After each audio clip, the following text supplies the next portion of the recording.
Assalamualaikum warahmatullahi wabarakatuh. Salam Om Swastiastu, Namo Buddhaya, salam kebajikan.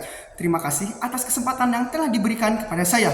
Sidang Dewan yang terhormat dan hadirin sekalian, selamat siang menjelang sore dan salam sejahtera bagi kita semua. Sidang Dewan yang terhormat, sebelum kita memperdebatkan mosi pada siang menjelang sore hari ini, izinkanlah saya untuk memperkenalkan diri terlebih dahulu. Saya atas nama Fawaz Raihan Aziz dari asal sekolah SMA Negeri 1 Cicurug sebagai pembicara pertama dari tim kontra atau tim oposisi.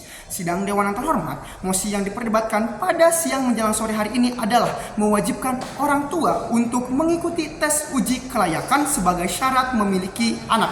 Sidang Dewan yang terhormat, pada mekanisme yang disebutkan oleh tim pemerintah mengatakan dan menyebutkan bahwa akan melibatkan praktisi anak dan psikolog untuk pola asuh anak, yang kemudian menyebutkan asesmen yang dilakukan meliputi pengetahuan yang kita ketahui bahwa kelayakan seorang manusia tidak bisa diuji melalui pengetahuan saja, tapi juga harus dengan pengalaman. Sidang Dewan yang terhormat, itu berarti asesmen yang diperlakukan tidak bisa menjadi mekanisme yang baik karena pada tes kelayakan sebagai syarat memiliki anak. Sidang Dewan yang terhormat, dengan diberlakukannya tes kelayakan itu berarti tes tersebut memiliki standar kompetensi yang sama dan tentu orang tua yang melakukan tes tersebut akan berbeda-beda dari karakter yang berbeda. Sidang Dewan yang terhormat, dan tentu tim pemerintah menyebutkan bahwa pola asuh anak yang tidak baik itu menyebabkan anak menjadi terlantar. Tapi kenyataannya sidang Dewan yang terhormat, yang kita ketahui anak terlantar bukan hanya karena pola asuh yang tidak baik, ada pula seperti kondisi perekonomian orang tua. Kenapa demikian? Karena ketika ekonomi orang tua itu rendah, maka dari itu orang tua akan mencari pekerjaan yang menghasilkan uang untuk ekonomi keluarganya. Maka dari itu keduanya akan bekerja dan anak pun didiamkan atau menjadi terlantar. Itu salah satu bentuk anak menjadi terlantar. Sidang Dewan yang terhormat, kemudian adapun kondisi pendidikan dan intelektual orang tua. Bukankah yang kita ketahui banyak orang tua yang berpendidikan tapi nyatanya anaknya tidak sama seperti orang tuanya. Maka dari itu adalah pengaruh dari kondisi pendidikan dan intelektual pada orang tua, yang bagaimana cara mengajarkan kepada seorang anak. Sidang Dewan yang terhormat, mari kita lanjut mengenai tes uji kelayakan sebagai syarat memiliki anak. Kita ketahui bahwa dalam Undang-Undang Nomor 16 Tahun 2019 tentu itu berisikan batas usia minimal pernikahan yang diberlakukan di Indonesia, dan apabila itu diimplementasikan undang-undang tersebut dan disosialisasikan dengan secara intensif, maka dari itu kesehatan psikolog kemudian juga ekonomi itu tentu akan dipersiapkan supaya calon orang tua siap menjadi orang tua yang akan mendidik anaknya. Sidang Dewan yang terhormat, bukankah kita ketahui bahwa sebelum calon orang tua menjadi orang tua itu terdapat salah satu tes yang berada di KUA yang kita ketahui itu menyediakan materi wajib dari bimbingan perkawinan dan terdiri dari 8. Izinkan saya untuk menyebutkan masing-masingnya. Yang pertama, dari KUA itu membangun landasan keluarga yang sakinah. Tanpa adanya tes pun kita sudah diberitahukan bagaimana materi-materi dan bimbingan perkawinan secara intensif. Salah satunya membangun landasan keluarga yang sakinah.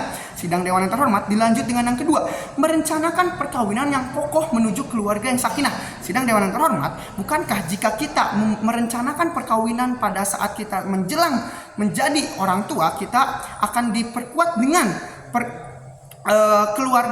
pendidikan keluarga sakinah, dan tentu itu akan mencegah kendala-kendala seperti ekonomi, kemudian pendidikan dan intelektual orang tua yang menjadikan calon orang tua siap untuk mendidik anaknya tanpa melalui tes uji kelayakan sebagai syarat memiliki anak.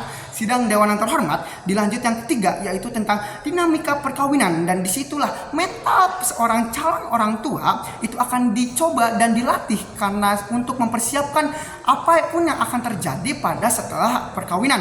Sidang Dewan yang terhormat, dinamika perkawinan sudah dipersiapkan sebelum calon orang tua menjadi orang tua. Maka dari itu sudah adanya gambaran atau persiapan calon orang tua untuk menjadi orang tua tanpa adanya tes kelayakan untuk memiliki anak. Sidang Dewan yang terhormat, yang keempat, tentu diberitahukan bimbingan untuk memenuhi kebutuhan keluarga. Apa saja yang akan terlaksana pada calon orang tua ketika menjadi orang tua dan memiliki anak. Kemudian dilanjut dengan yang kelima, kesehatan keluarga, yang dimana keluarga haruslah memiliki tujuan dan rancangan-rancangan supaya orang tua bisa mendidik keluarga dan supaya orang tua bisa mendidik anaknya supaya tidak terlantar seperti yang tim pemerintah sampaikan. Sidang Dewan yang terhormat, tentu yang keenam adalah membangun generasi yang berkualitas dengan adanya bimbingan di KUA itu menjadikan generasi-generasi yang akan menjadi orang tua akan menikah itu menjadi siap dan menjadi berkualitas serta siap menghadapi tantangan seperti memiliki anak. Sidang Dewan yang terhormat, kemudian kita lanjut yang ketujuh, yaitu mengenai ketahanan keluarga dalam menghadapi tantangan kekinian. Maka dari itu, tanpa adanya tes layaknya orang tua untuk memiliki anak, maka dengan adanya bimbingan KUA itu menjadi salah satu opsi atau pilihan yang sangat efektif karena memiliki manfaat-manfaat tertentu. Sidang Dewan yang terhormat, mari kita lanjut untuk mengenali dan menggunakan hukum untuk melindungi perkawinan keluarga. Itu adalah salah satu yang akan dilakukan KUA untuk membimbing calon orang tua sebelum calon orang tua menjadi orang tua. Sidang Dewan yang terhormat, maka dari itu saya simpulkan tes kelayakan sebagai syarat memiliki anak itu tidak perlu dilakukan. Kenapa demikian? Karena sebelum adanya tes kelayakan sebagai syarat memiliki anak sudah adanya bimbingan ataupun pembelajaran yang sudah diajarkan KUA, yang dimana KUA adalah tempat di mana calon orang tua siap menjadi orang tua. Maka dari itu, Sidang Dewan yang terhormat, saya selaku tim kontra mengajak kepada Sidang Dewan yang terhormat untuk menolak akan mewajibkan orang tua untuk mengikuti tes uji kelayakan sebagai syarat memiliki anak. Sekian, terima kasih. Wassalamualaikum warahmatullahi wabarakatuh.